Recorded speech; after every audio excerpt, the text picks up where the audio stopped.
where does the I'm coming out side, like motherfuckers gotta know I'm ill, like that happened. Shout out to my cousin El De Niro. Shout out to El De Niro. And shout out to my man Dirty Reek. Mm-hmm. R.I.P. That happened with them. So I had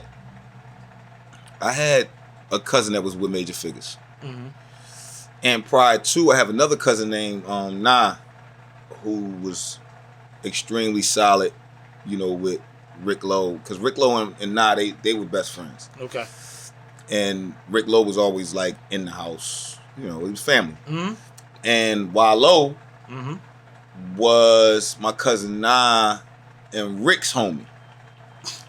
So, you know, they low lives. Mm-hmm. So they all had this thing forming when I was in, prior to me, you know, after me meeting, you know, Wiley and all that. But I was in juvenile, I was in juvie, and they were saying, they was talking about this group and how Wiley was starting this group,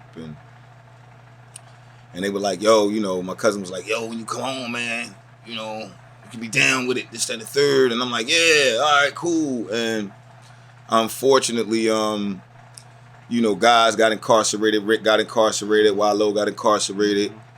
Well, I guess fortunately. And you know, Gil, he ran the ship. So I didn't know him like that. We went to school together at that time, but you know, I was a little guy, so he probably wasn't paying attention as much. Mm-hmm.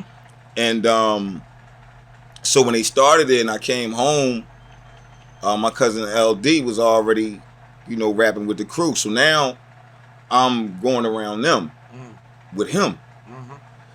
And now I'm studying. I'm being a student, right? And I'm seeing how these guys rap. I'm seeing, you know, the body language and presentation. And, you know, I'm just thinking at that time that it was just, you just rap. Yeah. And so being in the studio with those guys, I learned a lot. Right. And but nobody taught you how to count bars. Nobody taught me how to count bars. I still didn't know how to count bars. But I knew the feeling of when to stop. Right? Yeah. Obviously, you hear the beat. It becomes a feeling. Yeah. You know, you hear the beat, you know, okay, I'm supposed to stop here. You know what I'm saying? Hook about to come in. Right. But you don't know the extent of how poignant you're supposed to make that last bar. Mm-hmm. So finish strong. I'm not finishing strong, I'm just finishing. Right. You know what I'm saying? This where we at? This where we at, I cut. And the bar might just be a weak bar, but might just say nigga. Oh well, right. You know what I'm saying? And yeah, that's how that went. Yeah. No, that makes sense. So you get around them, they in motion. Mm-hmm. At what point do you go from student to throwing elbows to get in the cipher or saying I got something to this? I never got in the cipher. My joint. Shout out to Big Star. I'm gonna say that. Definitely shout out to Big Star. That's who. When Big Star started doing the mixtapes, or you know, all of that stuff. Mm-hmm.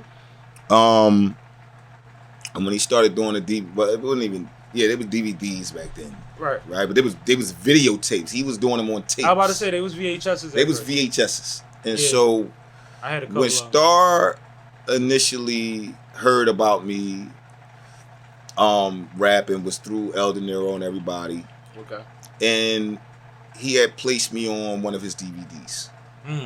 And at this time you had, you know, the original Sandman, who's Santana, you had you know, Free, PD, Indy, you know, that was his guys. And these guys were like, you know, they was Santana the boss. Right. You know what I'm saying? I remember them exactly. That era of the tapes. Exactly. So, you know, those guys were like the elite. And obviously you had the figures, you still had, you know, Free had the headband on, spitting all over the camera. Right. Right. So you had the ICHs, you had all of those guys. So for me, it was like, all right, I'm in front of the camera, let me see what I can do. And he gave me that kind of like, to be honest, he gave me that push to be like, yo, no, man. Turn up aside of, yeah, you know what I'm saying? Aside of, you know, certain dudes that I used to hang out with because I didn't have that confidence yet.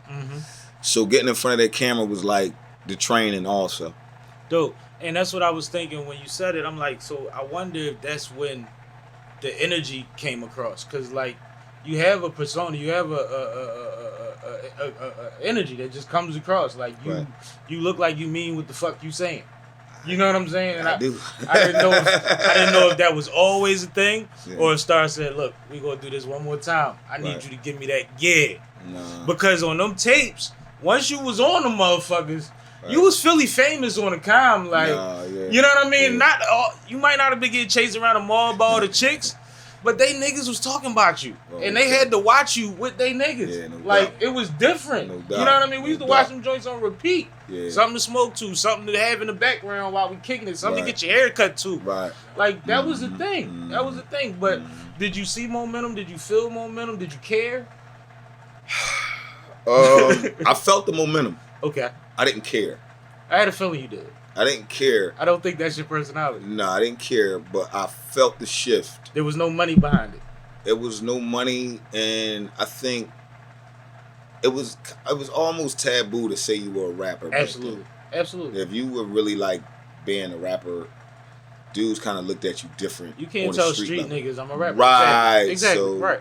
It was kind of weird opposed to now you know you got street dudes trying to be rappers. Yeah. But back then, you know, if you was a rapper, you get clowned. Yeah.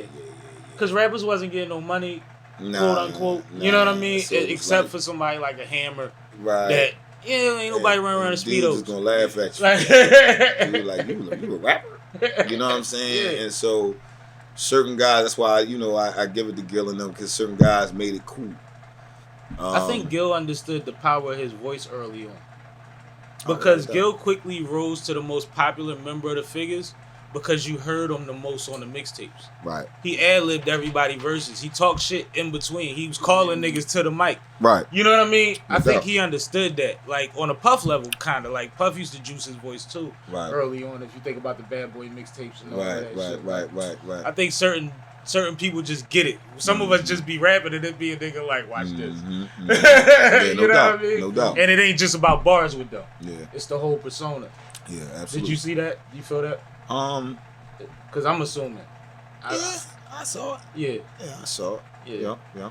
No, but see, this is a crazy era because even you saying it, you like, Figures is here, Prop is here. Like, I keep explaining to people the year when I sat on the sidewalk right above McDonald's on Broad Street on top of a car, and it was the Greek. It was the night before the Greek. Greek picnic. It wasn't Club McDonald's. It was Allegheny. Broad Gerard. The one further down. Yeah, by Temple. Okay. By Temple Hospital. Yeah. That joint where the Subway used to be covered up right there on that side no of the street. doubt. Remember they had it covered up? And the Figures and everybody was at the corner, Off the Hook and them was out there. And, Yeah, you how know, about that? I forgot all of about them clips and all of that. Hook. And niggas was having a cypher on the corner. Yeah. The street was flooded. Chicks was naked. It was 9 a.m. We was still out there. You know what I mean? It was a movie, but all you heard all night was Eve and Beans, the Figures. Like, Philly was lit, like, and you felt it in a real way because all them license plates was from out of town. Right.